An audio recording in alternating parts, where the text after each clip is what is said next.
एक भोजन प्रेमी व्यक्ति थे। मैंने उनका जन्म सिद्ध अधिकार था भोजन करना। घर में भोजन करने बैठ जाए, खाए तो बंदे न करे, घर वाले इशारा करे, थाली पटके वो सिर नीचे करके शुरू है तो उठने का नाम न ले। जब कोई आवे रोटी लेकर तो बोले दाने दाने पर लिखा है खाने वाले का नाम। तो रोटी वाला बोले तुम्हारे लिए दाना दाना नहीं है, बोला करो बोरी बोरी पर लिखा है खाने वाले का नाम। तुम दाना भर खाते हो? इतना खाता था। घर वाले परेशान हो गए और उसे धक्का मार के बाहर निकाल दिया। अब बेचारा गया, अब करे तो करे क्या, भोजन बिना मरी जाएगा। जाते जाते देखा एक आश्रम के द्वार पर एक मोटे साधु बाबा बैठे। वो देखा तो बोला इतने मोटे यानी बहुत खाते होंगे, इतना भोजन तो मिल ही रहा होगा इनको। तो गया, प्रणाम करके बोला महात्मा जी आपके इस दिव्य सेहत का राज क्या है? क्या राज है इस स्वरूप का?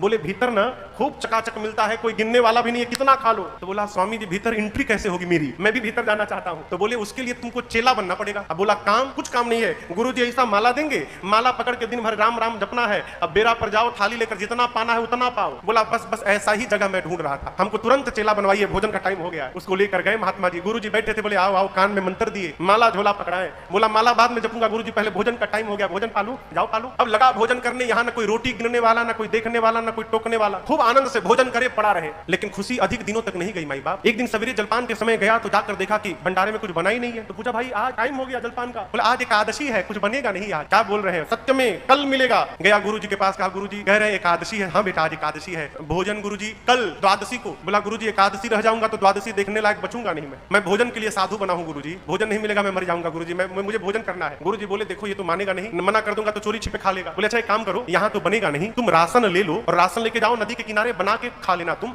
लेकिन ठाकुर जी को पहले भोग लगा देना फिर खाना। एक दूसरे चेले को गुरु जी बोले देखो बहुत ज्यादा खाता है ये, तो 2 आदमी का भोजन देना, इस राशन दे देना, अपना बनाएगा। गया नदी के किनारे भोजन बनाया। अब बनाने के बाद गुरु जी की बात याद आई कि भगवान को भोग लगाना। सामने रखा, कहा राम जी भोग लगा लीजिए फिर मैं पाऊंगा। घंटों रटता रहा, भगवान आई नहीं, बार बार कहता है। अब वो घंटों कहता रहा राम आइए प्रभु राम आइए, भोजन का भोग लगाइए, भगवान आई नहीं। अंत में आ गया, उसे क्रोध, बोला आखिरी बार बोलता हूँ आना है कि नहीं आना है? अब मैं बोलूंगा नहीं, और आप इस चक्कर में है कि आश्रम में पालूंगा, वहां के डर के मारे मैं इधर आया हूँ। वहां के भरोसे बैठोगे तो ठन ठन गोपाल हो जाओगे, वहां बना ही नहीं है आज, इसलिए पाना है तो सीधे आके भोग लगाओ, नहीं तो मैं शुरू कर दूंगा। अब जब ऐसे बोला भगत तो आपको बताऊं उसके सामने भगवान साक्षात प्रकट हो गए। लेकिन आप तो खुशी में ताली बजा दी, वो खुश नहीं भया, वो दुखी हो गया। क्यों? बुलाया था राम जी को, आ गए सीताराम जी, 2 लोग आ गए। अब वो देखा 2 आदमी का भोजन है, 2 यही आ गए तो हमारे लिए क्या बचेगा। बोला आप 2 लोग आ गए? राम जी बोले हम दोनों साथ में ही रहते हैं। गुरु जी तो नहीं बताए थे, बोले थे राम जी को भोग लगाना। अच्छा आए है तो पा लीजिए। मैया और भगवान पाए, थोड़ा सा उसके लिए छोड़ दिए, बेचारा आधा पेट पाया। बोला ये बताइए अगली एकादशी को भी आप 2 ही लोग आएंगे ना? अभी बेचारा कंफर्म कर लिया अगली एकादशी का। राम जी बोले हाँ बस 2 लोग, और कौन है? गया अगली एकादशी आई तो गुरु जी से कहा गुरु जी आप कहते राम जी का भोग लगाना, सीता राम जी दोनों आए थे, मैं आधी पेट खाया गुरु जी, अब की बार 3 लोगों का राशन दीजिएगा। गुरु जी सोचे लगता है भूखा रह गया होगा, बहुत खाता है ना। बोले अच्छा ठीक है चलो